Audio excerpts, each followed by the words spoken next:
Hello friends, India సమర్పించే weekends website కి స్వాగతం.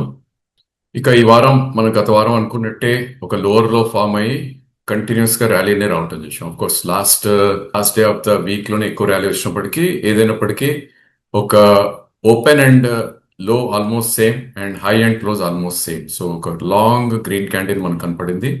లాస్ట్ వీక్ 200-300 పాయింట్స్ ఉన్న వొలటాలిటీ ఈ వారం కంటిన్యూస్లీ అప్ మూవ్ తోటి 600 పాయింట్స్ పైన క్లోజ్ అవుతుంది విషయం. సో 23,080 దగ్గర ఓపెన్ అయిన నిఫ్టీ 23,070 లో రావటం చూసాం. అండ్ 23,645 హై ఫామ్ అయ్యి 23,631 దగ్గర క్లోజ్ అవుతుంది చూసాం. సో ఇలాంటి గ్రీన్ బార్ వచ్చినప్పుడు బుల్స్ టోటల్ కంట్రోల్ ఉన్నారని మనందరికి తెలిసిందే. బట్ ఎంగల్ఫింగ్ ప్యాటర్న్ అయిందా లేదా అని మనం గమనిస్తే కనుక లాస్ట్ వీక్ హై ఏదైతే ఉందో 23,733 ఒకవేళ దానిపైన క్లోజ్ అయి ఉంటే, అంటే ఇక్కడ నుంచి ఒక 80-90 పాయింట్స్ పైన క్లోజ్ అయి ఉంటే కనుక క్లియర్లీ బుల్లిష్ ఎంగల్ఫింగ్ ప్యాటర్న్ అంటాం మనం. అండ్ వచ్చే వారం నిఫ్టీ 24,089 కూడా టెస్ట్ చేసే పాసిబిలిటీ ఉంటుందని చెప్పుకోవచ్చు. బికాస్ ఆ ఎంగల్ఫింగ్ బార్ రాలేదు కాబట్టి మేబీ నిఫ్టీ 23,800-850 వరకు కూడా అప్ సైడ్ వెళ్ళే ఛాన్సెస్ మనకి కనిపిస్తుంది. ప్రాబబ్లీ ఈ వారమే ఆల్రెడీ 600 పాయింట్స్ పెరిగింది కాబట్టి వచ్చే వారం మేబీ ఇంకో 300-400 పాయింట్స్ పెరిగినప్పటికీ కొద్దిగా సైడ్ వేస్ నుంచి కన్సాలిడేషన్ జోన్ లో వెళ్ళే ఛాన్సెస్ ఉంటుంది.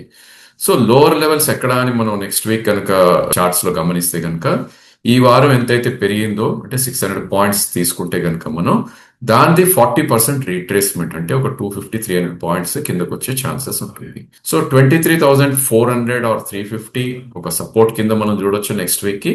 అండ్ 23,850 నుంచి 24,000 వరకు రెసిస్టెన్స్ పాయింట్ గా మనం చూడొచ్చు. ఏదైనప్పటికీ బై ఆన్ డిప్ స్ట్రాటజీని వచ్చే వారం కూడా మనం అవలంబించాలి. సో ఇదంతా కూడా ఈ వారం వచ్చిన rally totally it's a banking related rally. So గతంలో మనకి మోస్ట్ ఆఫ్ ద సెక్టర్స్ అన్ని కూడా పైకి తీసుకెళ్ళడం చూసాం. బట్ ప్రిడామినెంట్లీ ఈ వారం నిఫ్టీలో వచ్చిన ర్యాలీలో మేబీ 40% మనం అనుకున్నా కూడా it's a banking related names, అది కూడా large cap private names. So individually ఈ వారం గెయినర్స్ లోకి మనం వెళ్ళి చూస్తే కనుక Kotak bank, axis bank, ICICI bank, ఈ 3 బ్యాంక్స్ మోర్ దాన్ 6% పెరగటం చూసాం. Of course state bank of India ఒక మంచి వెయిటేజ్ ఉన్న నేమ్, ఆ స్టాక్ కూడా అబౌట్ 4.5% పెరగటం చేశాం. ఇక అదర్ నేమ్స్ ఏవైతే పెరిగాయో ఆటో రిలేటెడ్ నేమ్స్ కానీ, ఫైనాన్షియల్ సెక్టర్ బజాజ్ ట్విన్స్ లాంటివి, gulf related names like LNT and IndiGo లాంటి stocks, even lot of FMCG like Hindustan యువర్ లెస్లే లాంటి స్టాక్స్ లో, మెటల్స్ లాంటి స్టాక్స్, ఇవన్నీ కూడా చాలా పాజిటివ్ గా ట్రేడ్ అవుతుంది విషయం.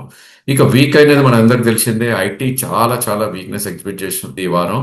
So first day of the week నుంచి కంటిన్యూస్ సెల్లింగ్ కొనసాగింది. సో విప్రో అబౌట్ 9% క్రాక్ రావటం చూసాం, ఇన్ఫోసిస్ అబౌట్ 6% పెరగటం చూసాం. అదేవిధంగా పిఎస్యు నేమ్స్ లో ఒక గుడ్ సెల్ ఆఫ్ రావటం చూసాం, especially oil producing and energy related names. ONGC 7% down, coal India 6% down. ఇక ప్లాట్ఫామ్ కంపెనీ ఎటర్నల్ 5% కింద క్లోజ్ అవటం చూసాం.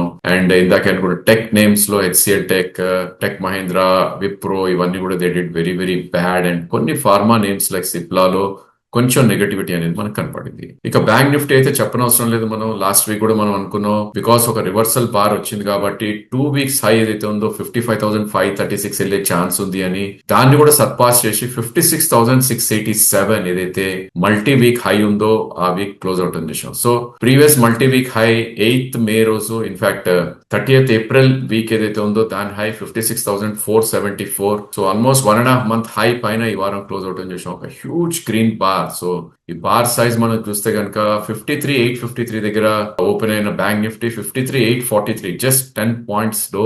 అండ్ అక్కడ నుంచి 56,800 అంటే 3,000 పాయింట్స్ ఈ వారంలోనే పెరిగింది బ్యాంక్ నిఫ్టీ. సో దానికి ప్రధాన కారణం ఇందాకే చెప్పిన నేమ్స్ అన్ని కూడా దోహదపడ్డాయి, లార్జ్ క్యాప్ ప్రైవేట్ బ్యాంక్స్ అన్ని కూడా. So next week bank Nifty ఎలా ఉంటుంది అనేది మనం చార్ట్స్ లోకి వెళ్ళి చూస్తే కనుక ఏప్రిల్ 24th వీక్ హై ఏదైతే ఉందో 57,456 ఒక హర్డల్ ఉంటుంది.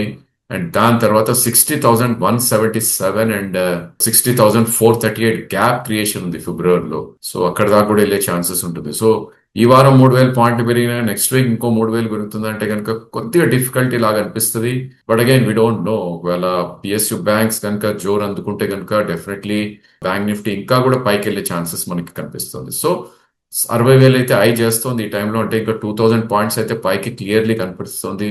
సో ఇక్కడ మనకి క్రిటికల్ పాయింట్ ఏంటంటే వచ్చే వారంలో సపోర్ట్ పాయింట్ ఎక్కడ ఉంటుంది అనేది మెయిన్ ఇంపార్టెంట్. సో 3,000 పాయింట్లు పెరిగినాక 50% రిట్రేస్మెంట్ అవుతుందా అంటే 55,000 వస్తుందా అంటే కనుక వచ్చే ఛాన్స్ ఉంది. బట్ అగైన్ 55,536 ఏదైతే all these days weekly hurdle అనుకున్నాం. వచ్చే వారం సపోర్ట్ గా ఉంటుంది 55,536. అంటే ఇక్కడ నుంచి ఒక 11-12 పాయింట్స్ కింద. సో ఏ మాత్రం కరెక్షన్ వచ్చినా కూడా బ్యాంక్ నిఫ్టీని బై చేసే ప్రయత్నం చేయొచ్చు. So all in all bank Nifty 61,678 ఏదైతే లైఫ్ టైం హై ఉందో దాన్ని కూడా సర్పాస్ చేసే ఛాన్సెస్ చాలా ఫాస్ట్ గా మనకు కనిపిస్తుంది. But again stop loss is must. 55,300 కింద క్లోజింగ్ బేసిస్ స్టాప్ లాస్ పెట్టుకోవాలి ఒకవేళ కొనుంటే కనుక. సో సేమ్ కాంపోనెంట్స్ బ్యాంక్ నిఫ్టీలో కూడా they did very very good. Kotak, Axis, ICICI bank more than 5% పెరిగాయి. IDFC, AU bank, bank of Baroda, SBI 4 to 6% మధ్యలో పెరగటం చూసాం. Even weak name and heavy weightage ఉన్న హెచ్డిఎఫ్సి బ్యాంక్ కూడా 3% ఈ వారం పెరగటం చూసాం. Of course there are some losers. So క్యాన్ బ్యాంక్ అండ్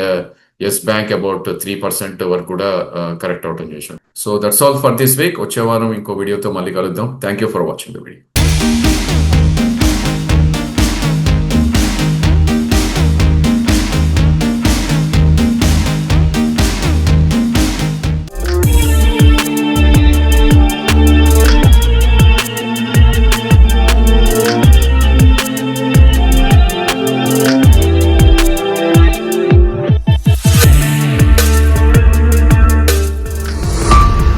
ఈక్విడియస్ రీసెర్చ్ ఛానల్ కి సబ్స్క్రైబ్ చేసుకోండి. వీడియో నచ్చితే లైక్ చేసి మీ ఫ్రెండ్స్ అండ్ ఫ్యామిలీకి షేర్ చేయండి. బెల్ ప్రెస్ చేస్తే వీడియో నోటిఫికేషన్స్ అన్ని వస్తాయి. Please do like, share and subscribe our channel.